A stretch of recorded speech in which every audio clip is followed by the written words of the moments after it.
அஸ்ஸலாமு அலைக்கும். நான் பானுமா. எல்லாரும் எப்படி இருக்கிறீங்க? நல்லா இருக்கிறீங்களா?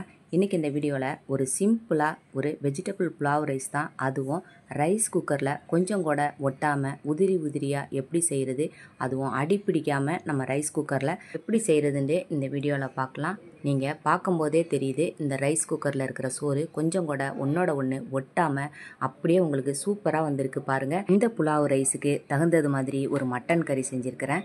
நாங்கள் இறைச்சானோம் அப்படின்னு சொல்லுவோம். இது எப்படி உங்களுக்கு நல்லா அதே வாசமனமாக முஸ்லீம் ஸ்டைல் செய்கிறதுங்கிறத பார்க்கலாம். நாங்கள் செய்கிற நெய் சோறு, பிரியாணி, தால்ச்சா, இறைச்சானோம் இதெல்லாம் நல்ல வாசமனமாக இருக்குது அப்படின்னு சொல்கிறீங்க. ஆனால் இந்த வீடியோவை பார்த்தீங்கன்னா உங்களுக்கு அதே மெத்தடில் சூப்பராக நீங்கள் சிம்பிளாக செஞ்சிடலாம். இப்போ நான் ஒரு குக்கர் எடுத்து வச்சுருக்கிறேன். இந்த குக்கரில் ஒரு 2 ஸ்பூன் அளவு கம்மியான அளவு எண்ணெய் ஊற்றிக்கங்க. ஏன்னா நம்ம வாங்கியிருக்கிற இறைச்சியில் கொஞ்சம் கொழுப்பு இருக்கும், அது எண்ணெய் விட்டுரும். அதனால் கம்மியான அளவு எண்ணெய் ஊற்றிட்டு இப்போ பட்டை, கிராம்பு இதெல்லாம் சேர்த்துக்குவோம். ஏலக்காய் சேர்க்காதீங்க, நாங்கள் ஏலக்காய் சேர்க்க மாட்டோம். அன்னாசி பூ சேர்த்துக்கங்க. இப்போ இதை சேர்த்துட்டு உங்களுக்கு மிளகாய்த்தூள், மஞ்சள் தூள், 1/2 கிலோ இறைச்சிக்கு இப்போ நான் 1/2 ஸ்பூன் அளவு மிளகாய்த்தூள் சேர்த்துருக்கிறேன். நம்ம இதில் கல்பாசி சேர்த்தோம்னாக்கா கொஞ்சம் வாசனை வேறு மாதிரி ஆகிடும். அதனால் கல்பாசியும் நாங்கள் சேர்க்க மாட்டோம். இப்போ இதில் 1 ஸ்பூன் அளவு இஞ்சி பூண்டு பேஸ்ட்டு சேர்த்துருக்குறேன். இஞ்சி பூண்டு பேஸ்ட்டு 1 ஸ்பூனில் நல்லா கொஞ்சம் கோபுரம் மாதிரி இருக்கிறது மாதிரி எடுத்துக்கினேன். இஞ்சி பூண்டோட பச்சை வாசனை போகிற வரைக்கும் லேசாக அடுப்பை மீடியமாக வச்சுட்டு நீங்கள் வதக்கிக்கங்க. மிளகாய்த்தூள் உங்களுக்கு கருகிடக்கூடாது. உங்களுக்கு கருப்பாக போயிடுச்சுனாக்கா ஆணம் நல்லா இருக்காது. இப்போ இதில் 2 வெங்காயம் வெட்டி வச்சுருக்கிறேன். இப்போ அந்த வெங்காயத்தை சேர்த்துக்கங்க. வெங்காயத்தை ஒரு 2 நிமிஷம் மாதிரி வதக்கிக்கங்க. இதுக்கு தேவையான உப்பு சேர்த்து வதக்கும் போது சீக்கிரமாக நமக்கு வெங்காயம் வதங்கி வந்துடும். இப்போ இதில் ஒரு 2 தக்காளி, பெரிய தக்காளியாக எடுத்துருக்கிறேன். இப்போ அந்த தக்காளியும் இது கூட சேர்த்துக்குவோம். நம்ம தக்காளியை சேர்த்துட்டு நல்லா இந்த வெங்காயமும் தக்காளியும் நமக்கு தெரியாத மாதிரி அந்த அளவுக்கு சாஃப்டாக நம்ம வதக்கி எடுக்கணும். இங்கே பாருங்கள் எந்த அளவுக்கு வெங்காயமும் தக்காளியும் நல்லா வதங்கி இருக்குன்னு பாருங்கள். இப்போ இந்த ஸ்டேஜில் நம்ம கழுவி வச்சுருக்கிற மட்டனை இதில் சேர்த்துக்குவோம். இதுக்கு மட்டனுக்கே ஒரு பழமொழி ஒன்று இருக்குது. ஆட்டு இறைச்சி கழுவி கெட்டுச்சு, கோழி இறைச்சி கழுவாமல் கெட்டுச்சு அப்படின்னு சொல்லுவாங்க. 3 தடவை ஆட்டு இறைச்சியை கழுவி எடுக்கணும், கோழி இறைச்சியை 7 தடவை கழுவி எடுக்கணும் அப்படின்னு பெரியவங்க சொல்லுவாங்க.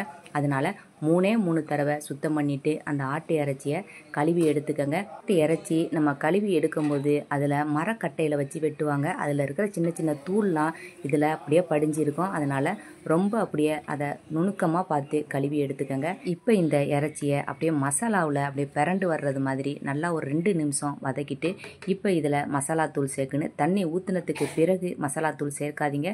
தண்ணி ஊற்றுறதுக்கு முன்னாடியே நம்ம மசாலா தூள் சேர்க்கணும். இப்போ நான் இதில் வீட்டிலையே மல்லியிலேயே மிளகு, ஜீரகம், மஞ்சள் இதெல்லாம் போட்டு அரைச்சி வச்சுருப்போம்.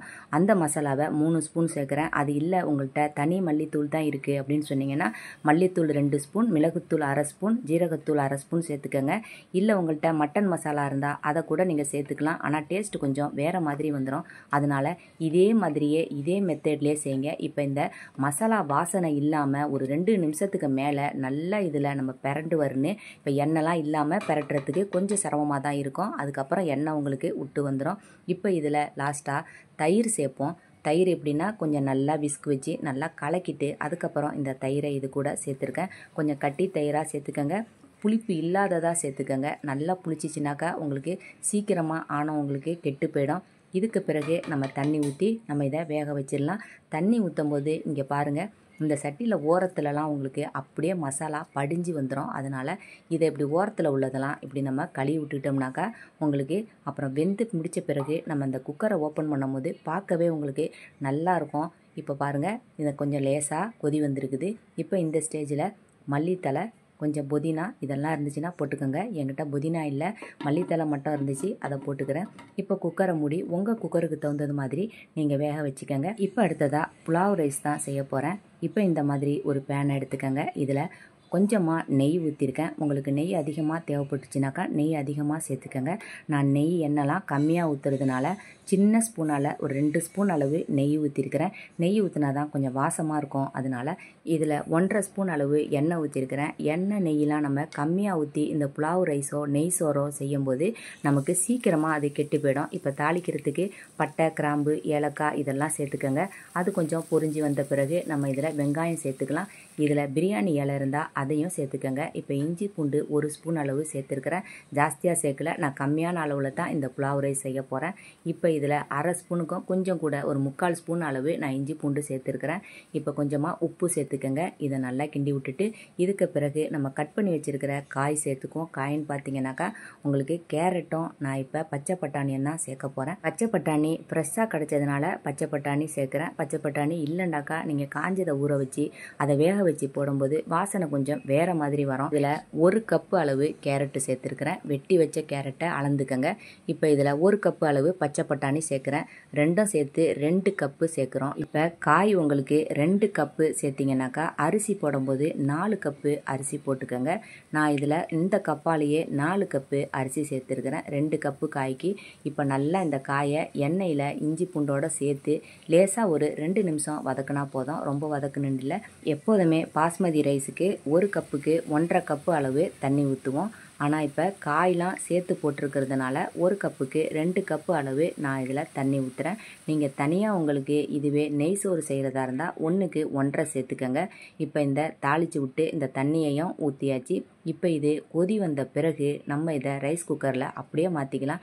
இப்போ குக்கர் பார்த்தீங்கன்னாக்கா இந்த மாதிரி குக்கரில் ஒரு தட்டு கொடுத்துருப்பாங்க. இந்த தட்டு போட்டு நம்ம வேக வைக்கும் போது தான் உங்களுக்கு அடி பிடிக்காது, தீயாது. உங்களுக்கு அப்படியே சோறு பொலண்டு அப்படியே இருக்கும். இப்போ இதை அப்படியே இதில் ஊற்றிட்டு குக்கரில் தூக்கி நம்ம அப்படியே வச்சிடலாம். இப்போ உங்களுக்கு இது ஒரு கொதி வருது பாருங்கள். இப்போ இந்த சமயத்தில் நம்ம ஊற வச்சு அரை மணி நேரமாக எடுத்து வச்சுருக்கிற பாஸ்மதி ரைஸை வடிகட்டிட்டு இது கூட சேர்த்துக்கலாம்.